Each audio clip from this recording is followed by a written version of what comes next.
Sponsored by the Big 98, Nashville's #1 for new country and the home of the Bobby Bones Show.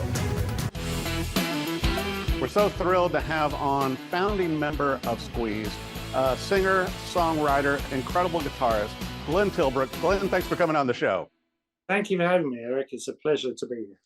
Well, you know, we've got to talk about this. It's hard to believe the 50th anniversary of Squeeze. How did this sneak up on us? Yes, it's crept up, isn't it? There are many times I thought we wouldn't get even half that far, or even a quarter. So, you know, we've learned some lessons along the way, and we've changed, you know, irretrievably from how we were in the beginning. Yet somehow, the essence of what we are has always been there. Well, you know, and with you and Chris both on it, Glenn, it's your songwriting and musicianship, I think, always shines through, and certainly in your lyrics. And you and I were talking before we started the interview about many of your hits, such as Tempted, Hourglass, which is so smart, and the guitar licks are just incredible on Hourglass. It's catchy songs that we've all grown up with, but also the band Squeeze continues to create new music. You guys just came out with an EP last year that supported your charity there in the UK. Yeah, that was food for thought. We were doing that to actually, all the money from the sales went towards local food banks. So right. That was something that, you know, we feel that it's a shame that that's happening, and you know, it's our 50th anniversary. So our plan, as well as touring now, is to record 2 albums, and one is going to be an album of new songs. I don't know what an album means. I know what it means in my head. One is an album of new songs, and the second one is an album of 50-year-old songs that Chris and I wrote when we were first together that were really good, but we never recorded them. So I think that's an interesting hook to get people involved. There's the same duo writing for 50 years. That's pretty amazing. You know, who else? Jagger Richards, Paul Notes. I'm struggling, you know, beyond. And which is so interesting too on it, Glenn, to where, you know, you guys, the last time you played in the United States back in 2021, you were on tour with Hall & Oates, and now you're going to be on tour with the Psychedelic Furs. Yeah, it's I'm really looking forward to it. It's an interesting mix, and you know, I love what they've done. And it certainly was a great experience touring with Hall & Oates. You know, it was I could talk about that because we've done it. You know, it was a great musical meeting of minds, and the audience reflected that. You know, it's nice to get a lot of their people, I hope, on board with us now. Well, you know, I've got to bring this up too, to where some of our viewers may not realize this, Glenn, but you and Chris knew each other before you even started Squeeze. I know that you answered the ad that Chris put out, and yeah, that's how you guys connected, through his advertisement at a shop, right? That's true. But we didn't go to the same school.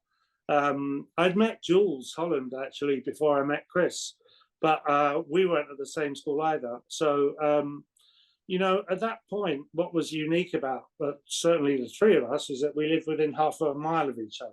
And what are the chances of that? You know, what are the chances of just meeting someone who lives very close to you, who you'll have a lifelong, you know, journey with? It's really quite incredible. You know, and once again, with the songwriting and everything, I've got to bring this up, and not to embarrass you on this, but, you know, being around, you know, having an incredible band with so many hits for 50 years, and you look back at a few of the bands that opened for Squeeze, including U2, REM, the list goes on and on. I can go on. Glenn, do you want me to? Did you say U2, REM? Who else? Simple Minds. Yeah. The Jam. What does that feel like now? I mean, you know, because those bands have done okay. You know. Yeah, in many cases far better than we did. But you know, it's always great to see talent coming up. I do remember very specifically when Simple Minds opened for us. It was practically like a school band, and they were quite experimental and sort of they were together musically, but very untogether in all other aspects. Like it was like watching a bunch of you know, insects congregate and then go away and come back again at different times. but they really had something, and I completely understand why they went on to do what they've done. You know. Well, and certainly Squeeze helped their career. And I wanted to bring up also, with this tour that is going to be huge, here in the United States, I know sold out everywhere you go, Glenn, to where also a lot of younger bands now, such as the Killers, and American Hi-Fi and bands such as that have pointed to Squeeze as having such an influence on them. Whereas, you guys were influenced by the Kinks and the Beatles. What does that feel like now to be an influence for up and coming bands? It's the most incredible compliment. I've always thought that music has no boundaries, and it can break down all those things. I'm going to say something I did. I played at Glastonbury Festival with one of my sons, 20-year-old Leon, has a band called Beautiful Landing, and I played a gig with them. So they're all between 18 and 21. Musically, it was incredible. It was something completely different to Squeeze, but we were playing Squeeze songs, my songs. And when we played together, there were no differences at all. When we stopped playing, I was a 65-year-old bloke, and they were talking to each other. Isn't that amazing, though? That as soon as the song faded away, they'd be like, "All right, okay, we ignore that." but the music transcends that you're able to play that with your son and with his fellow musicians. That's my point, is that music can break down those barriers, and it's nothing to do with age.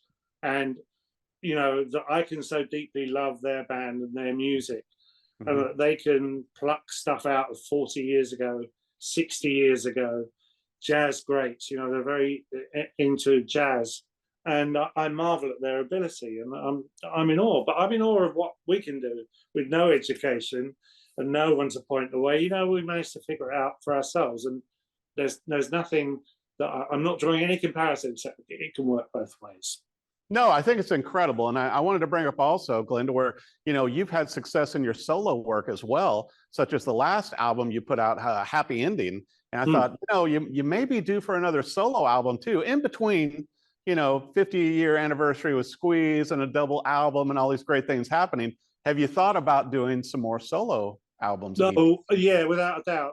I'm due solo albums as a palate cleanser. It's the between course dish that comes up. Sorbet, nice. So, what a great way. I mean, I think it's a creative force that you are as an incredible songwriter and vocalist and guitarist. It seems like another outlet for maybe things that don't fit Squeeze. Another outlet for things that don't fit Squeeze, and also another outlet to not think about Squeeze and to bring more stuff into the table that ends up filtering down into Squeeze. I'm like an oyster in that way. Wow, it's like a song from Squeeze. I mean, like everything. I think I was talking that the other day when I knew I was going to interview. It's like I was just talking in Squeeze songs using your song titles. I would be remiss, Glenn, if I didn't bring up what instruments you're going to have on the road for this tour also, because you're kind of synonymous with your incredible Fender Telecaster. Yeah, I'm very lucky to have that guitar. I've had it for nearly 40 years now, and it's 1960 guitar with a B-bender fitted on it in 1975. It's an original Parsons White pull string. But in fact, when I first got it, the first record that I played on with that guitar was Hourglass, and that has the B-bender. You can hear the B-bender in that. I can hear it. And it's such a great tool, and gives you a little edge over other guitarists sometimes, I like to think. I think so too. And it might be a great signature model for Fender at a point, Glenn. I'm just throwing that out there. Yeah, well, I'm all ears to that prospect. Let's get it done, Fender. Well, you know what? I know that your other guitar that you're bringing along, another incredible instrument, is the Gibson ES 345, which you did not see a lot of musicians out on the road touring with. No, and I mean, my best friend Bill Sauer, who lives in Buffalo, actually gave that guitar to me, and I feel so lucky to have it. It's a beautiful guitar, and one that I'm just coming to. I've had it a year. I'm just getting to grips with it, but it's just such a wonderful sound, and such a bizarre, like the tone settings of 1 to 6, as well as a obvious bass treble tone setting. It's such a weird concept, a stereo guitar. What's that for? I've yet to discover. And it's part of that evolution of the ES models to where, like you and I were talking before we started the interview, that has the variatone. It has, more of the cosmetics. It has, it's an upgrade from the 335. So for you, someone who, certainly uses all of the palettes of your instruments, it really gives you a little more. Yeah, what I'm really looking forward to doing is recording with it, because that's where you really can get into what you can do. Definitely. Well, I've got to ask you this, Glenn, for the big tour, for the 50th anniversary and everything that you'll be doing with the Psychedelic Furs, how are you guys going to, are you going to be changing up the set list every night? There's so many hit songs. When I was going through the greatest hits, and obviously your other albums that I've listened to, I told you, it's like I've got your songs on my workout playlist for when I go to the gym. But it's like, how are you going to select them? Because you almost need a greatest hits, certainly on all the hits that you had in the UK and your hits here in the US. That's a tough job, and what tends to happen is that the set evolves. We've never been a band that chop and change every night, but we do. Things gradually happen. We've got some songs that we haven't really done that much before. Stuff like F-Hole from the East Side Story, or I Think I'm Go-Go from Argy Bargy. And, what they both had were really great orchestral arrangements. And I've taken a long time to go through and recreate those. Wow. And so we have that tone to our palette now, and it sounds incredible. It sounds absolutely incredible. And I like using tracks sometimes. I was converted to it when I saw Radiohead in 2011, and I thought, intelligent use of tracks is you're not relying on them. You can do it without all that stuff. Right. But as a palette, as another string to your bow, we couldn't have an orchestra with us, but now we do. And that's great to have, and it sounds brilliant. I'll tell you, Glenn, it's an honor to have you on the show, and congratulations on the 50th anniversary of Squeeze. More great music coming, double LP, maybe a solo album from yourself. Yeah, that'll be a year after next.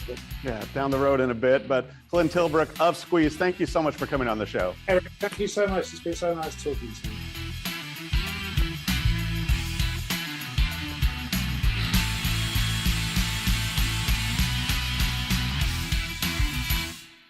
Sponsored by the Big 98, Nashville's #1 for new country and the home of the Bobby Bones Show.